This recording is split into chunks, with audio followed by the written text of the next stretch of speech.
Unidos têm um alvo. Nos Estados Unidos e em Moscou, acusações e negativas. Estou preparado e vou aguardar sentado por uma resposta. As forças norte-americanas estão preparadas para um ataque maciço. No mar, no ar ou em terra, armas nucleares estão nas mãos de capitães ou majores. Se ordenássemos que usassem uma arma, seríamos atendidos. Iríamos mandar os soviéticos para fora dali e depois ensinar a eles que aquele hemisfério era nosso e que nós iríamos acabar com o caso de uma vez por todas. O mundo volta sua atenção para a ilha de Cuba, onde homens, mulheres e crianças são mobilizados para se defender contra uma invasão iminente. Na Casa Branca e no Kremlin, a comunicação é escassa e poucos conseguem dormir. Uma questão foi levantada. Quem estava no comando da União Soviética? E nessa hora soubemos que estávamos realmente em perigo. O destino do mundo inteiro estava em risco. A guerra seria nuclear. Havia poucas dúvidas a esse respeito. Houve pânico. As pessoas achavam que era isso mesmo que iria acontecer. Não pensavam em outra opção. Eu disse para minha esposa, não vou trabalhar hoje. Eu não sei como será o dia de amanhã. É bem possível que eu nem esteja vivo.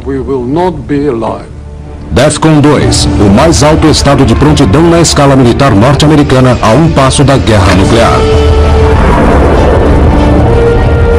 A crise dos mísseis. Alerta máximo. Eu sou Tom Clancy. A maioria me conhece como escritor de romances que envolvem armas nucleares entre superpotências. Mas durante o mês de outubro de 1962 o que aconteceu não foi ficção. Foi realidade.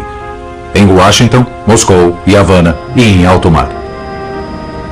A crise dos mísseis em Cuba aproximou o mundo de uma guerra nuclear como jamais havia ocorrido. Mas muito do que realmente aconteceu nos bastidores foi mantido em segredo até recentemente. Agora, 40 anos depois, aqueles que estavam na linha de frente da crise, comandantes de mísseis, capitães de submarinos e espiões secretos, nos contam que estivemos mais perto de uma guerra nuclear do que se imaginava. A capacidade de lançamento dependia, em ambos os lados, da confiabilidade em oficiais de médio escalão, homens que não hesitariam em acionar as terríveis armas se recebessem ordens para isso. E o que é pior, uma guerra nuclear poderia facilmente ter começado por acidente. Por dias viveu-se um estado de incerteza, quando pela primeira vez os Estados Unidos entraram em DEFCON 2. Eu sou Tom Clancy, e essa é a história da crise. No apogeu da Guerra Fria, o líder da União Soviética, Premier Nikita Khrushchev, analisa seu próximo passo. Ele sai para caminhar com seu ministro da Defesa, Marshal Malinovsky, às margens do Mar Negro. Quando os dias estão claros, pode-se ver as margens do litoral turco do outro lado do Mar Negro. Malinovsky e Khrushchev caminhavam pela praia e discutiam. E de repente Malinovsky disse: olha, Nikita, é a Turquia. Há mísseis americanos por lá. E Khrushchev reagiu: temos que pensar no assunto e fazer alguma coisa. E o próprio Khrushchev teve uma ideia. A Cuba de Fidel Castro é uma ilha comunista em um mar dominado pelos americanos. Uma pequena base de apoio para Khrushchev no hemisfério ocidental. Mas Cuba era um aliado que poderia ser perdido a qualquer momento. Os Estados Unidos estavam tentando derrubar Castro desde 1961, primeiro por pequenas infiltrações e depois, finalmente, através de uma invasão de exilados cubanos treinados, armados e patrocinados pela CIA. Essa missão na Baía dos Porcos foi um fracasso. A invasão da Baía dos Porcos em 1960 foi uma combinação de ações dos Estados Unidos contra a Revolução Cubana. Após a invasão frustrada da Baía dos Porcos, Moscou obteve provas de que realmente havia planos de intervenção em andamento. Pelo menos Washington sustentava esses planos. A solução de Khrushchev foi fazer em Cuba o que os Estados Unidos haviam feito na Turquia: colocar mísseis bem debaixo do nariz do inimigo. A posição estratégica da União Soviética iria melhorar do dia para a noite com uma jogada audaciosa. A Cuba de Fidel estaria protegida de invasões iminentes, e o prestígio e poder de barganha de Khrushchev aumentariam. O general Gripkov, sendo ministro da Defesa em Moscou, liderou o planejamento da operação supersecreta. Não ocorreram conversas telefônicas nem se escreveram cartas. Não houve códigos. Nada. O codinome da operação foi Anadyr, uma fria cidade da Sibéria, forma inteligente de desviar a atenção do lugar tropical para onde iam. Foi decidido que enviariam uma missão a Cuba para que se discutisse a ideia. No terceiro dia, Fidel disse: se isso é necessário e de interesse da Revolução Mundial e da União Soviética, então concordamos. Com o consentimento de Castro, a Operação Anadyr se inicia. Foi a maior operação marítima da história soviética. Os soviéticos tinham apenas 4 meses para organizar, transportar e instalar 60 mísseis nucleares e 40 mil homens em uma ilha a 13 mil quilômetros de distância. E tudo deveria ser feito em segredo.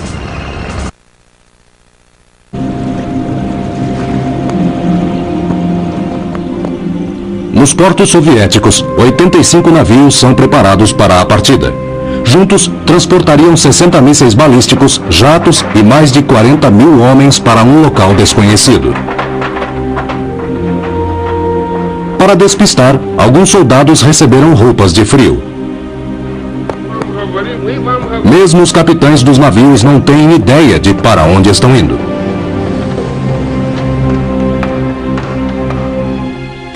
Antes de zarpar, recebemos 3 pacotes selados numerados, 1, 2 e 3.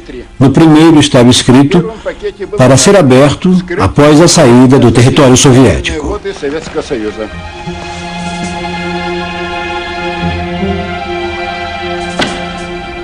Conforme os navios passavam através do Estreito de Bósforo na Turquia, o segundo envelope foi aberto.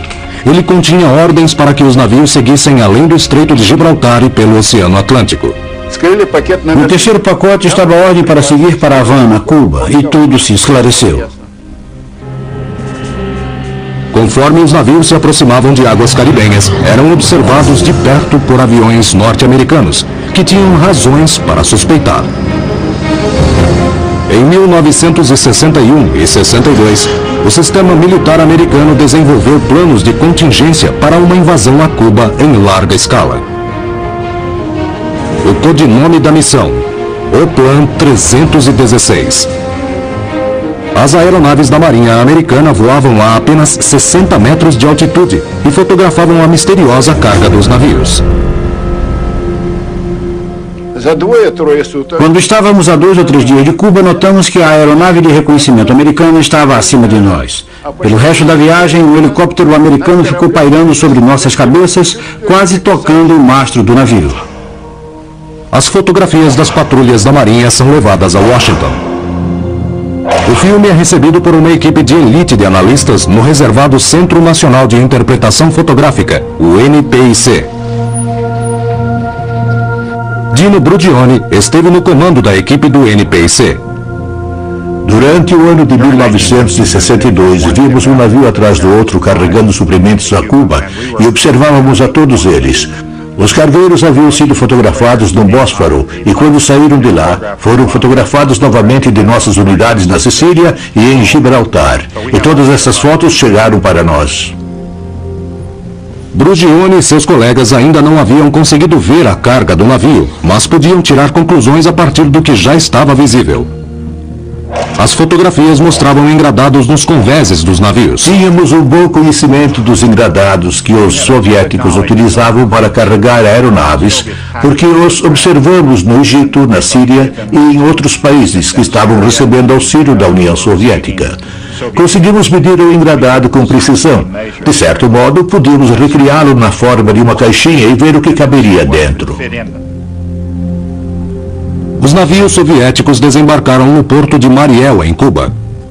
As fotografias da vigilância norte-americana confirmaram o conteúdo dos engradados. Bombardeiros a jato, barcos patrulha e caminhões. Eram claramente armas para Cuba. mas não havia evidência fotográfica de mísseis nucleares. Para os soviéticos, o segredo estava seguro. O jovem Major Mikhail Burnov liderava uma das equipes de engenheiros de mísseis. Iríamos desembarcar em Baniel somente à noite. Os mísseis estavam num hangar maior e só poderíamos transportá-los depois das 3 da manhã.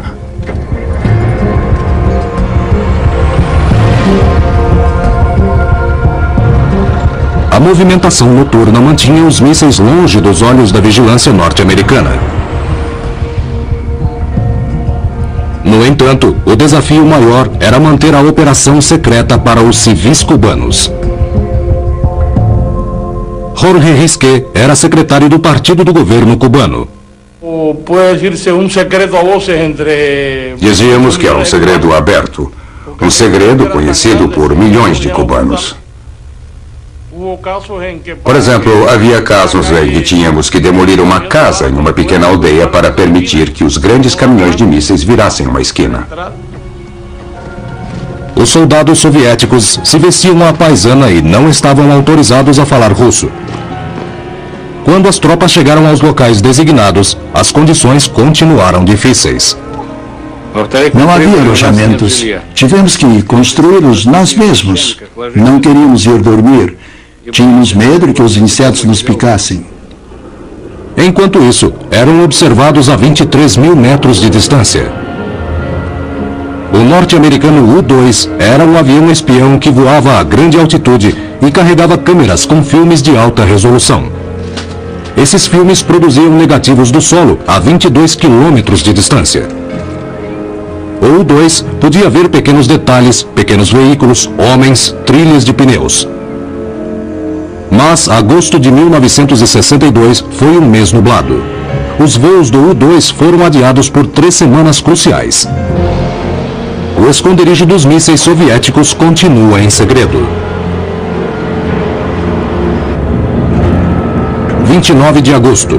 Um avião espião é finalmente liberado para um voo sobre Cuba. Quando o filme dessa jornada é analisado pelo NPIC, eles descobrem os primeiros sinais reais de problemas. Em uma missão do dia 28 de agosto, nós vimos esses objetos. Essa amostra aqui parece a estrela de Davi.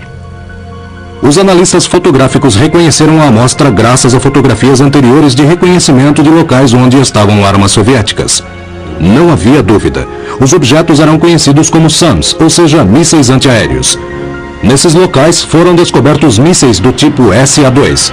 Problema número 1. SAMs SA-2 são capazes de abater uma aeronave U-2.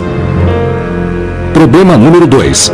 O fato de os soviéticos terem instalado essas sofisticadas armas antiaéreas indicava que estavam protegendo algo muito maior. Mas até aquele momento, os mísseis nucleares estavam muito bem escondidos. Os mísseis tinham 30 metros de comprimento e eram colocados em valas cobertas por tendas. Então, lá de cima só dava para ver as tendas. Quando o Major Richard Heiser decolou da base da Força Aérea Edwards, na Califórnia, em um voo do U-2 sobre Cuba, a situação entre os soviéticos e os americanos era um impasse. Os soviéticos estavam a dias de começar a operar os mísseis nucleares. Os americanos sabiam que alguma coisa perigosa estava acontecendo em Cuba, mas não sabiam precisar o quê. Na ilha de Vieques, próxima à costa de Porto Rico, os fuzileiros navais americanos ensaiavam a O-Plan 316, uma preparação para a invasão de Cuba em alta escala. O Major Richard Heiser retornou de um voo de 6 horas sobre Cuba e aterrissou seu avião espião U-2 na base da Força Aérea de McCoy, em Orlando, na Flórida. O filme é levado para a base da Força Aérea de Offutt, em Nebraska, e para o Centro Nacional de Interpretação Fotográfica em Washington para análise. O piloto Michael Davis tinha 23 anos e era analista fotográfico na base de Offutt. Eu entrei na BB-12, que era o lugar onde a todo instante passávamos informações aos generais. O Major Olson estava lá. Ele disse: "Esta é a sua mesa, aqui está o filme, vamos começar." Era por volta de 1 da manhã. Eu disse: "Onde está o círculo?" Então retiramos a foto da tela e o círculo do míssil apareceu. Eu disse: "Vamos olhar no centro", e vimos algumas coisas. Após examinar o filme durante horas, Davis encontra uma série de formas cilíndricas que pareciam estranhamente familiares. Mais tarde, no NPIC em Washington, Dino Brugione e sua equipe chegam à mesma conclusão. Nós vimos 8 objetos de 20 metros de comprimento e vimos também 2 objetos de 30 metros de comprimento. E eles eram estranhos àquele ambiente. Brugione e Davis haviam feito descobertas com graves implicações. As medidas dos objetos casavam perfeitamente com mísseis balísticos soviéticos de médio alcance tipo SS-4.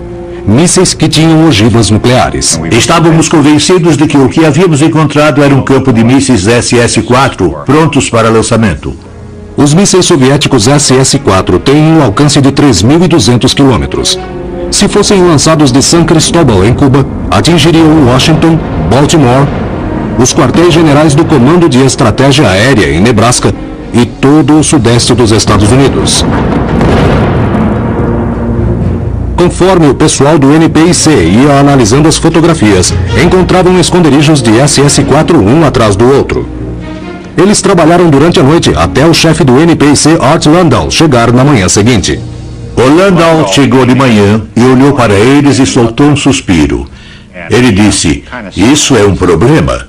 Isso é grande problema."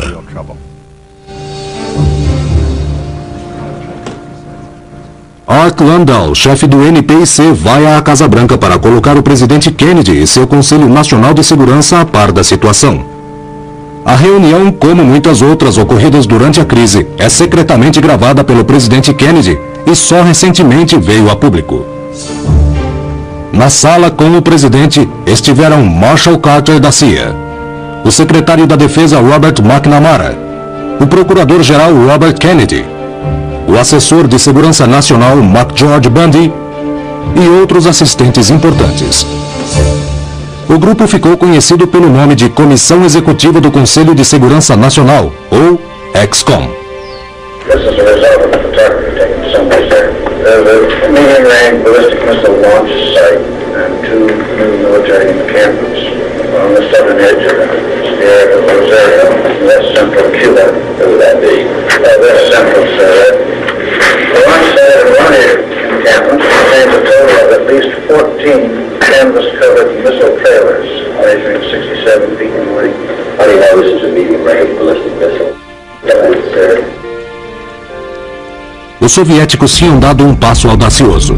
A discussão girou em torno de uma solução rápida, ataques aéreos para destruir os locais dos mísseis balísticos antes que começassem a operar. I think it's extremely important that our discussion be founded on this premise that any airstrike will be planned to take place prior to the time they become operational, because if they become operational before the airstrike, I do not believe we can state we can knock them out before they can be launched.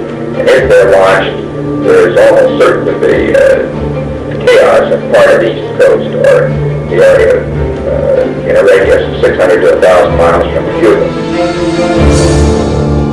O que ninguém sabe em Washington é que pelo menos um sítio de mísseis balísticos está para começar a operar.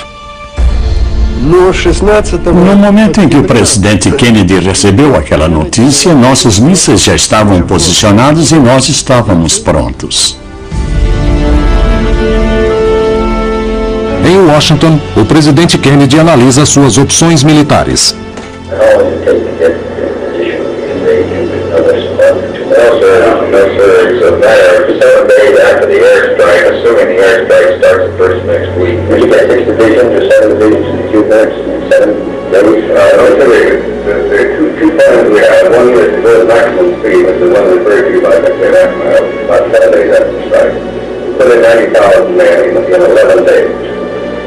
If you have time, if you give us more time, so we get all the advanced preparation and pre-positioning, we put the same 90,000 in the time.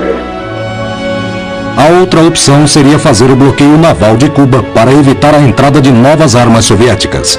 Mas os militares queriam a invasão. Kennedy precisa de tempo para decidir. Ele ordena um aumento nos voos de vigilância do U-2. O que ninguém sabia na EXCOM é que os soviéticos em Cuba também possuíam armas nucleares de campo de batalha. eram mísseis de curto alcance com capacidade para dizimar um exército invasor. As tropas americanas poderiam deparar-se com essas armas quando desembarcassem nas praias cubanas. Não sabiam também sobre a ameaça nuclear que vinha pelo oceano. 4 submarinos soviéticos fortemente armados iam em direção ao Caribe em alta velocidade. Nikolai Shumkov era o capitão de um deles. Nosso submarino estava armado com 22 torpedos. E um deles era nuclear.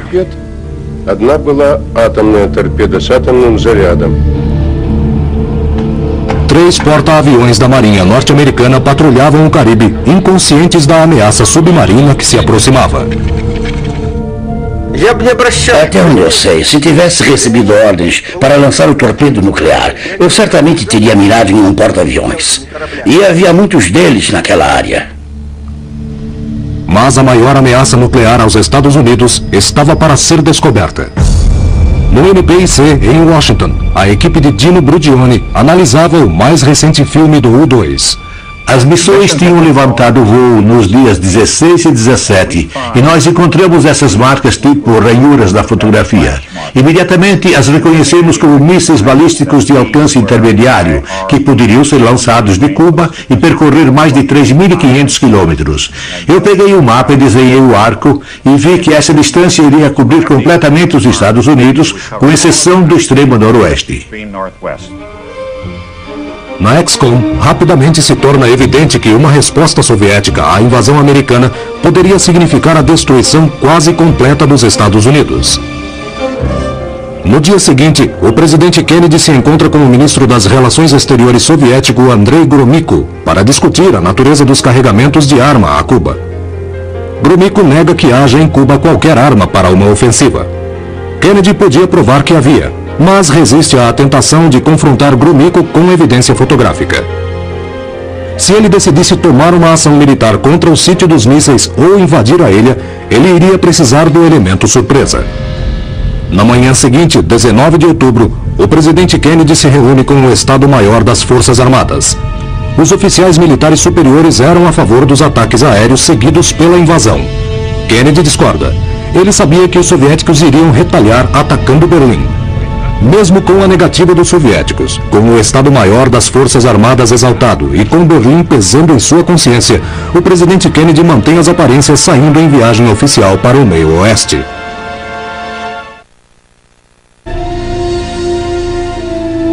Sem que os americanos soubessem, o primeiro sítio de mísseis em Cuba já havia começado a operar e poderia efetuar lançamentos em 5 horas. Um regimento estava pronto para combate no dia 20. Devido a atrasos nos equipamentos, nosso regimento só ficou pronto no dia 25. No Caribe, a tensão nos submarinos soviéticos é alimentada por um silêncio sinistro dos rádios. A comunicação por rádio parou. O silêncio era completo. Não havia comunicação via rádio de jeito nenhum e achamos estranho. Pensamos que a situação era anormal, mas não sabíamos o que estava acontecendo.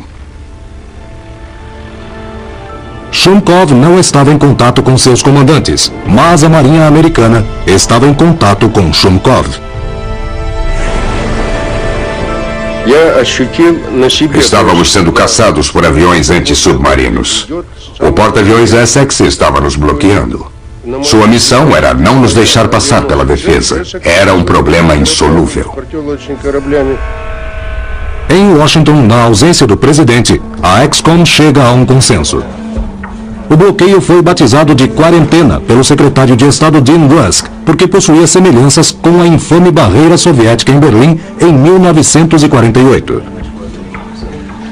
Continuam a ser discutidos os planos de ataques aéreos seguidos de uma invasão a Cuba. Enquanto isso, a quarentena está em ação. O procurador-geral Robert Kennedy liga para o presidente e sugere que ele volte de Chicago para ouvir as propostas da XCOM. Alegando um resfriado, o presidente Kennedy deixa Chicago. O Plan 316 preparava-se para a invasão de Cuba já fazia 10 meses. Mas agora havia uma nova urgência. O tempo que os fuzileiros tinham para desembarcar em Cuba era de apenas 8 dias após o início dos ataques aéreos. O Plan 316 envolvia 500 mil homens, incluindo 40 mil fuzileiros e quase 15 mil paraquedistas, além de 1.000 aeronaves e 180 navios. Os elementos da 1ª Divisão de Fuzileiros saíram do acampamento Pendleton, na Califórnia, para uma viagem através do Canal do Panamá em direção ao Caribe. Tom Brooks era um oficial da inteligência naval e estava na força-tarefa. Estávamos muito entusiasmados quando saímos de San Diego, ansiosos para pegá-los. Iríamos mandar os soviéticos para fora dali e depois ensinar para eles que aquele hemisfério era nosso e que nós iríamos acabar com o caso de uma vez por todas. Quando o presidente Kennedy retorna à Casa Branca, ele não tinha ideia de quantos soviéticos havia em Cuba. E também não sabia que suas tropas poderiam estar indo em direção ao campo de batalha. Nesse mesmo dia, a CIA observa que em pelo menos um dos regimentos soviéticos, os mísseis balísticos estavam prontos para serem disparados a qualquer momento. Kennedy queria que os ataques aéreos tivessem acontecido antes que os mísseis estivessem prontos. Aquela janela havia então sido fechada. Para realizar a invasão, os desembarques ocorreriam ao nordeste e ao noroeste da costa cubana. Além disso, os fuzileiros irromperiam pela Baía de Guantánamo para atacar o que imaginavam ser 8.000 soldados lutando em conjunto com o exército cubano. Mas as tropas soviéticas que os aguardavam em Cuba eram muito mais numerosas do que os americanos jamais poderiam estimar. Havia grande relutância em acreditar que eles estavam organizados em unidades de combate em Cuba e que, na verdade, iriam travar batalha com as forças americanas. E o pior de tudo, o Plan 316 não consegue prever a tática soviética para o uso das armas nucleares. Eu hesitava até em pensar em onde aquilo iria nos levar. Nós não estávamos preparados para um ataque nuclear de jeito nenhum. 22 de outubro. Os navios da Marinha Americana recebem ordens para levar adiante o bloqueio de Cuba, preparando o terreno para a revelação dos planos ao comboio soviético. O secretário de Defesa Robert McNamara ordena que as famílias americanas e seus dependentes deixem a Baía de Guantánamo e também despacha fuzileiros para reforçar a base.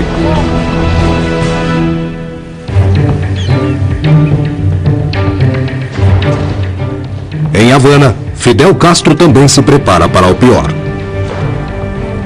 Al mediodía del día 22. Ao meio-dia do dia 22 foi anunciado que Kennedy iria se pronunciar à nação naquela noite. E nós sabíamos, assim que ouvimos isso, que o pronunciamento iria preocupar Cuba, pois os mísseis haviam sido descobertos. Às 15h50. Às 15h50, as Forças Armadas foram postas em alerta. Nossas Forças Armadas foram levantadas em alerta de combate. Às 17h45 soou o alarme de combate, o que significava que os homens estavam nas trincheiras com as armas nas mãos.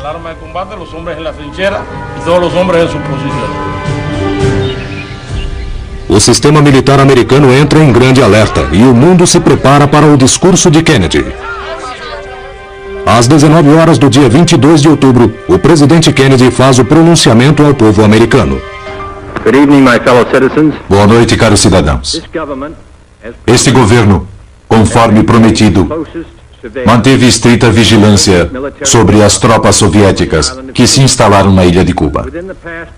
Na semana passada, provas irrefutáveis determinaram que existe uma série de sítios de mísseis ofensivos em preparação na ilha.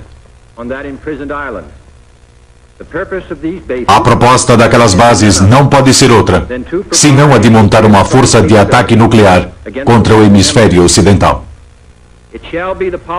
A política deste país será considerar qualquer míssil nuclear lançado de Cuba contra qualquer nação no hemisfério ocidental como um ataque soviético aos Estados Unidos. E se isso ocorrer, a União Soviética sofrerá retaliação. O discurso de Kennedy ecoa pelo mundo. A seriedade da crise está agora exposta. O Comando de Estratégia Aérea norte-americano eleva o estado de prontidão das Forças Armadas. Quando Kennedy anunciou que os mísseis estavam instalados em Cuba, a situação ficou muito grave e a guerra era uma coisa que poderia acontecer a qualquer momento. Nós ouvimos o presidente Kennedy pelo rádio dizendo ao povo americano que estávamos à beira de uma guerra nuclear. Cerca de 10 tropas estavam reunidas na Flórida para a invasão de Cuba. Recebemos ordem dos quartéis-generais para que entrássemos em estado de prontidão de 4 horas para uso de nosso torpedo com ogiva nuclear. Khrushchev acreditava que nossos submarinos deveriam destruir tudo aquilo que tentasse parar nosso comboio. Eu considerava isso uma abordagem arriscada. As fotografias do U-2 haviam convencido os peritos em Washington de que havia mísseis soviéticos em Cuba. Mas para tornar as provas conclusivas para o resto do mundo, eram necessárias fotos em close que mostrassem detalhes. A responsabilidade de tirar essas fotos ficou a cargo do comandante da Marinha William Ecker, da Esquadra de Reconhecimento Fotográfico.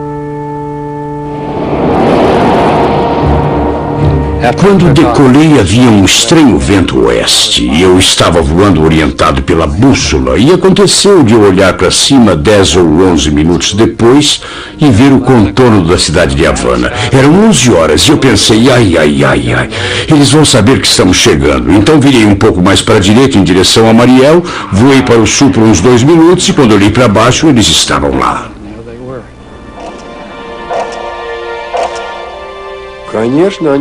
No dia 22, eles voavam sobre nós em uma altitude de apenas 100 metros. Conseguimos até ver o piloto e seu capacete. Eu vi os mísseis e eles estavam cobertos por redes de camuflagem, mas eu conseguia ver que havia mísseis, lançadores, etc., em veículos de transporte. E todo tipo de equipamento também. Fiquei lá por 1, 2, 3 segundos e parti. Embora arriscada, a missão em alta velocidade de Ecker é um sucesso. E as fotografias tiradas não deixaram mais dúvidas. Vimos tendas armadas sobre os mísseis, 5 mísseis, combustível, veículos de transporte e olhando de perto enxergamos até mesmo homens caminhando. Esta fotografia foi tirada a uma distância de 76 metros na velocidade do som. Era esse o tipo de imagem que se deveria mostrar aos formuladores de políticas públicas para que tudo ficasse bem entendido. Pouco tempo após as negativas soviéticas, o embaixador da ONU, Adlai Stevenson, chega a Nova York para uma sessão do Conselho de Segurança armado com uma surpresa. Liderando a reunião estava o embaixador soviético Zorin. Stevenson o interrompe. Embaixador Zorin, o senhor nega que a União Soviética instalou e continua instalando sítios de lançamentos de mísseis de alcance médio e intermediário em Cuba? Sim ou não? O senhor terá a sua resposta no devido tempo. Estou preparado para esperar sentado pela sua resposta, se o senhor decidir assim. Mas Stevenson não espera. Ao invés disso, ele se lança em um discurso que iria chocar o mundo. E especialmente William Ecker. Ele vai para trás onde havia um cavalete e retira a capa que o estava cobrindo e lá estavam as fotografias, bem ali na ONU. Revelando segredos da vigilância norte-americana, as fotografias de Ecker tornam o caso inegável.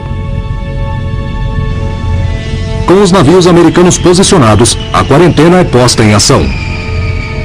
2 navios soviéticos, o Yuri Gagarin e o Kimovsky, vão em direção à linha de bloqueio.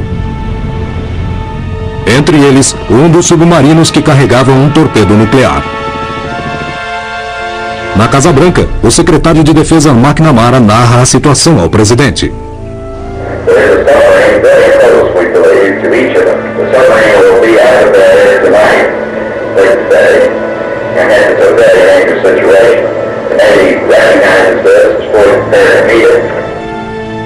A guerra poderia ter começado dessa maneira. Os navios americanos atacariam o submarino soviético e o danificariam de alguma forma. Nesse caso, o comandante necessariamente usaria suas armas.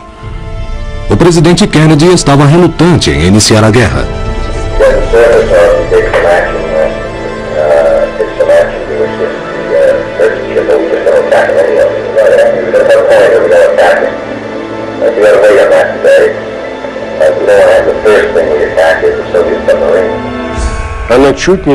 Para nós, a tragédia era quase fatal. Durante esse jogo de gato e rato com os americanos, gastamos quase toda a nossa bateria. O engenheiro me disse, A bateria está quase no fim. Não podemos ficar submersos. Ou subimos à superfície ou afundamos. Eu decidi subir. O dia estava claro. Quando viemos à tona, vi navios estranhos, navios norte-americanos. Robert Kennedy diria mais tarde que esse foi o momento que mais aproximou o mundo de uma guerra nuclear. E foi nessa hora que o Comando de Estratégia Aérea americano lançou o alerta máximo para suas defesas militares. Quase 60 aeronaves do Comando de Estratégia Aérea carregadas com armas nucleares saem para voar dia e noite. Em solo, bombardeiros são carregados com armas nucleares, recebem seus alvos e são posicionados para alertas de 15 minutos. Eu pensei que se houvesse guerra e a invasão de Cuba, essa guerra seria nuclear. E isso iria resultar no desaparecimento de milhões e milhões de pessoas. Em 26 de outubro, chega à Casa Branca a informação de que os navios soviéticos haviam parado.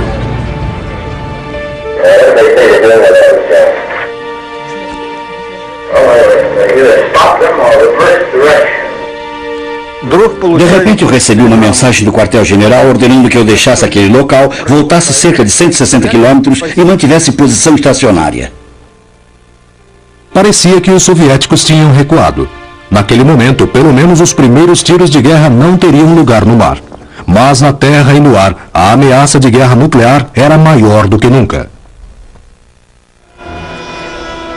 Durante os dias 25 e 26 de outubro, o Comando de Estratégia Aérea se manteve em estado máximo de alerta.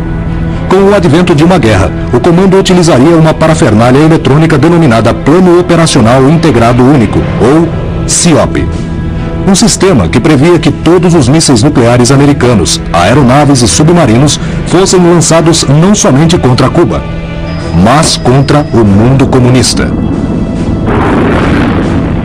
Somente o premier Khrushchev e o presidente Kennedy poderiam autorizar um lançamento, mas vários tipos de armas nucleares em ambos os lados poderiam ser disparadas sem autorização.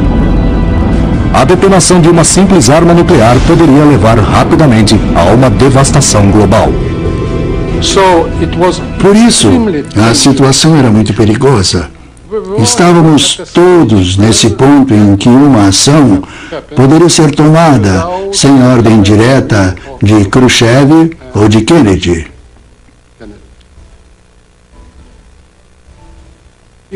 Ela poderia ser tomada como resultado de um colapso nervoso entre nossos soldados. O bloqueio poderia ter parado os navios soviéticos que chegavam, mas 134 ogivas nucleares já haviam sido desembarcadas. Os 3 mísseis SS-4 já haviam começado a operar.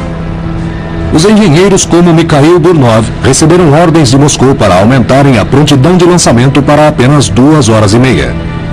As ogivas nucleares para os mísseis são levadas para perto dos locais de lançamento.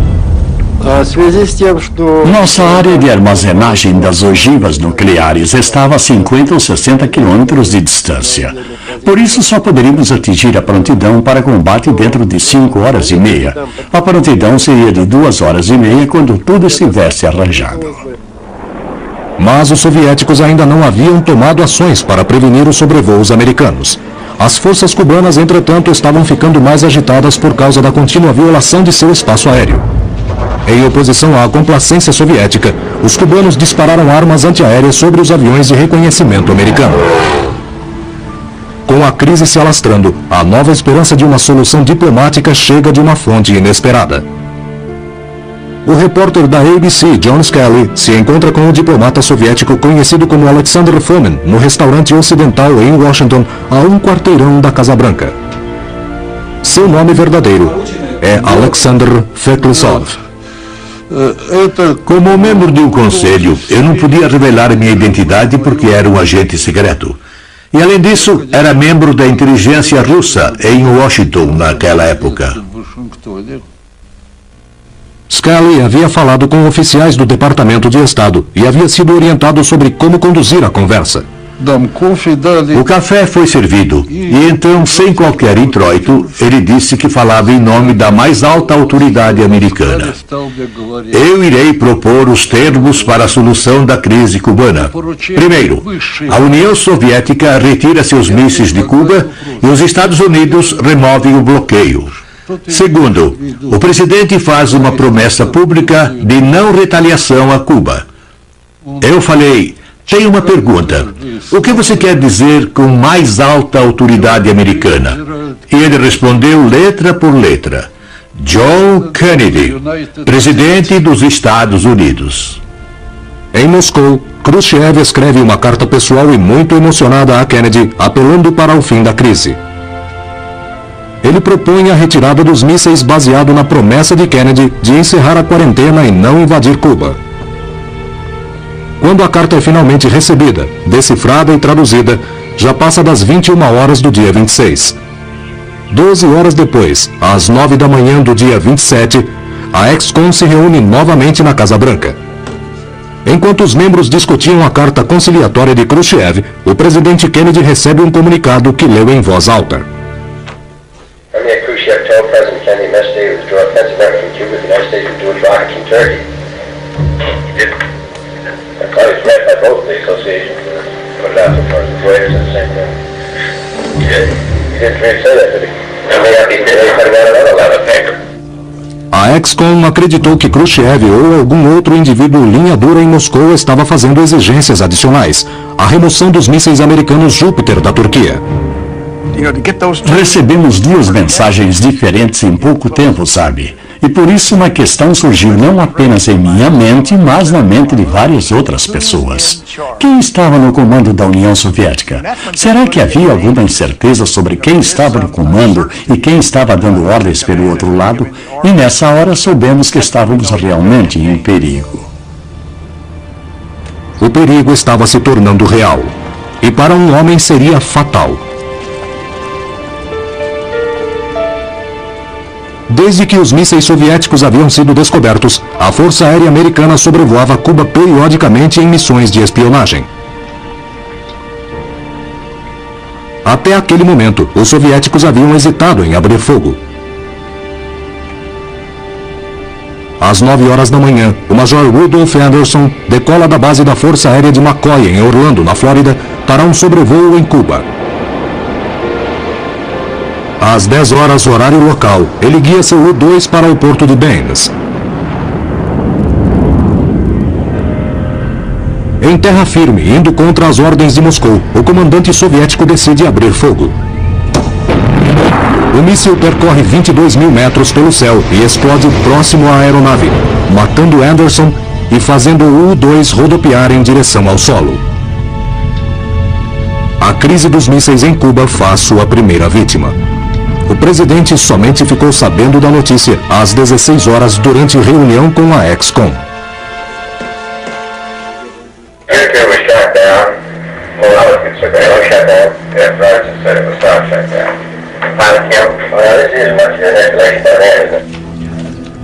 Um piloto americano havia sido morto e os militares querem dar uma resposta. São marcados para o dia seguinte ataques aéreos, procedendo uma invasão a Cuba, a não ser que Kennedy e Khrushchev consigam encontrar uma saída. Em Washington, o presidente decide enviar Bob Kennedy para se reunir com o embaixador Anatoly Dobrynin e apresentar uma oferta. Os soviéticos deveriam desmontar e imediatamente retirar seus mísseis de Cuba. Os Estados Unidos iriam encerrar o bloqueio com a promessa de não invadir Cuba. Mas Kennedy secretamente oferece mais um substancial incentivo. Os Estados Unidos também retirariam da Turquia os mísseis Júpiter da OTAN. Mas apenas se essa concessão fosse mantida absolutamente em segredo pelos soviéticos. Kennedy dá aos soviéticos 24 horas para responder. Os ataques americanos a Cuba ocorreriam dentro de poucas horas e a batalha nuclear está mais perto do que nunca. Entre aqueles que sabiam o que se passava em Washington e Moscou, o medo era aterrorizante. I told my wife, Eu disse para minha esposa, não vou trabalhar hoje. Eu não sei como será o dia de amanhã. É bem possível que eu nem esteja vivo. O serviço secreto queria levar o presidente para um abrigo subterrâneo. Bom, eu estive lá embaixo, conheci aquele lugar. Aquela noite foi uma das piores que já passei na vida, porque fiquei pensando nas coisas que podiam acontecer e que eu estaria em um lugar seguro e minha família seria queimada, porque eu estava convencido de que Washington seria um dos alvos. Toda a humanidade estava a um passo do abismo nuclear. Estávamos a 2 horas do fim. 2 horas. Moscou, 28 de outubro, 3 horas da manhã. Os soviéticos tinham um anúncio a fazer. Uma mensagem pessoal de Khrushchev seria enviada ao presidente Kennedy. Desta vez utilizaram a rádio Moscou ao invés de um telegrama. Khrushchev comunica que os sítios seriam desmontados e os mísseis retornariam à União Soviética. A crise estaria finalmente terminando? O presidente Kennedy adia a ação militar por 24 horas enquanto espera que a fotografia de reconhecimento daquele dia seja analisada. Os aviões saem e quando recebemos a fotografia, vemos que os soviéticos estão recuando. Podíamos ver que estavam retirando os mísseis e os lançadores. Estava claro agora que haviam cumprido com sua palavra. Nos meses seguintes, 60 mísseis balísticos e 134 ogivas nucleares são desmontados e embarcados de volta para a União Soviética. Uma grande tensão ainda permanecia, mas apesar disso, se encerrava um dos capítulos mais perigosos da história do século XX.